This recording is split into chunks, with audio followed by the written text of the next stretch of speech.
How it all started. Since they settled in the Hacienda de Santiago near the waterhole or Ojo de Agua around 1602, the indigenous people from San Francisco El Rincon had mainly focused on the agricultural work.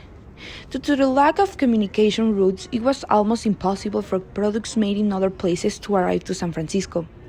So, to meet some of their needs, many people from the state of Michoacán they brought in their activities by manufacturing objects which they needed, thus taking advantage of the natural resources in the area. The tule tree was at hand, so the people of San Francisco El Rincon used the tule to make sleeping mats or petates, and capes to cover themselves from the rain.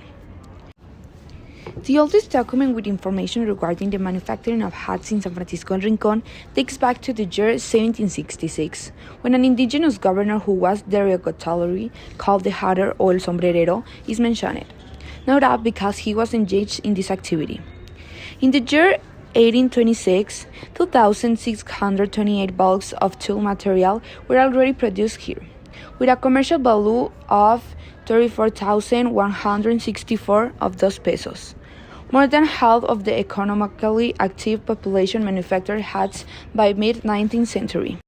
Some historical facts. First, the local and regional markets were supplied.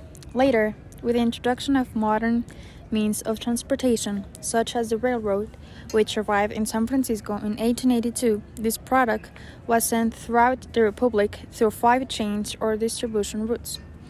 In 1929, Don Primo Méndez Plasencia was recognized and awarded at the Ibero-American Exposition in Seville, Spain, for having distinguished himself in the manufacture of hats, a product that has positioned San Francisco del Rincon in the world arena.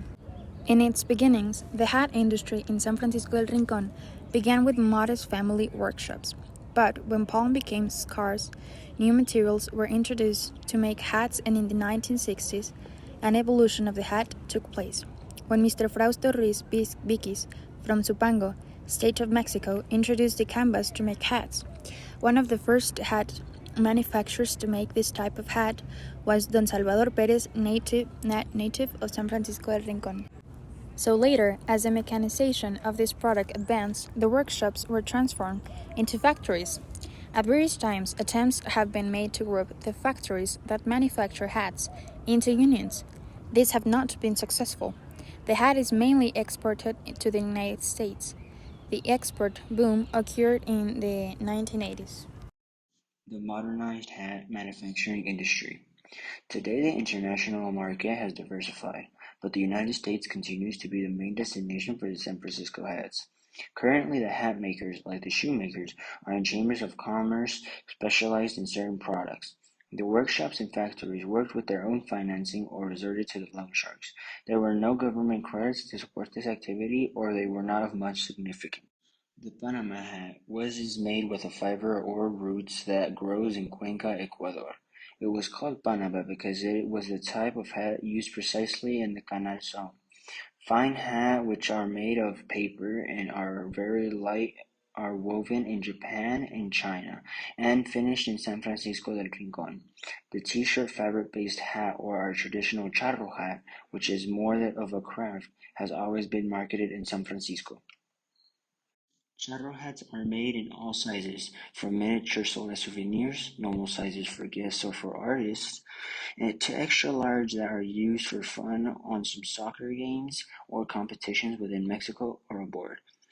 There are for men, women, others that can be used interchangeably, hats for the beach and for children, also manufacturing one-size-fits-all hats.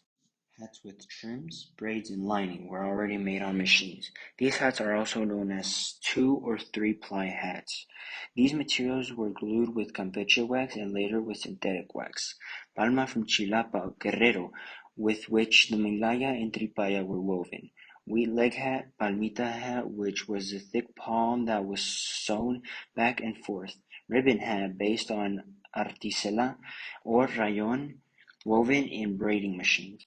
New materials are now being used to make hats, and the current designers are coming up with new and creative ideas to keep up with the new fashion trends.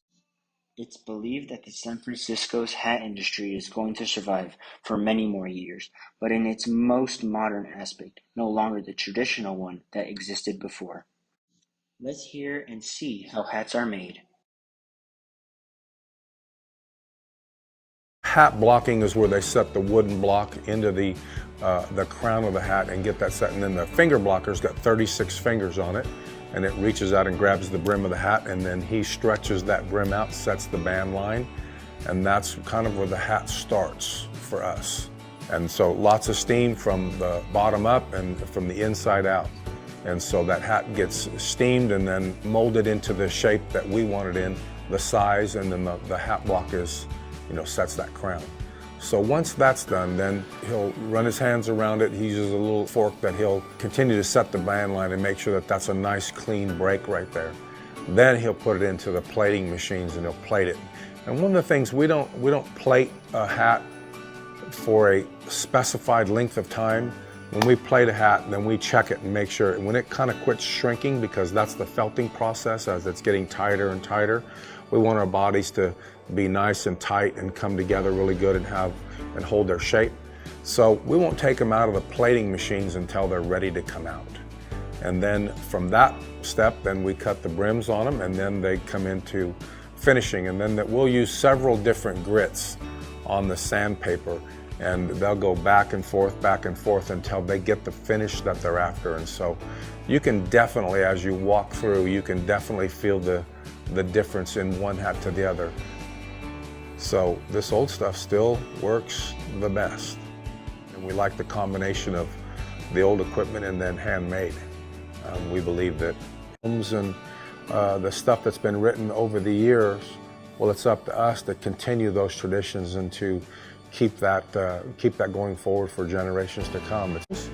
We want to deliver when we say we're going to deliver, and we want to do all that at a very fair price. The story behind the portrait and now statue of the weaver or el tejedor. Since it was such a small town back then, everyone knew each other. It was a pleasant atmosphere.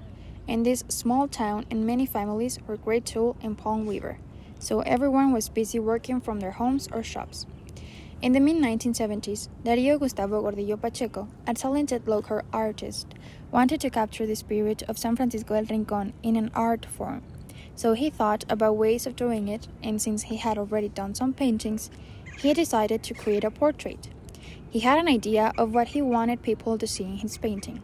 He wanted others to see what he saw every day and everywhere he walked in this picturesque town. He wanted to show how the majority of the people made a living.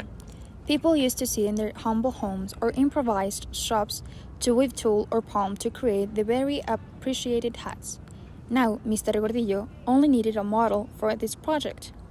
As he had known Don Juan García Regalado, also known as Juan Colorado, and his wife, Ángela Ricardo Soria.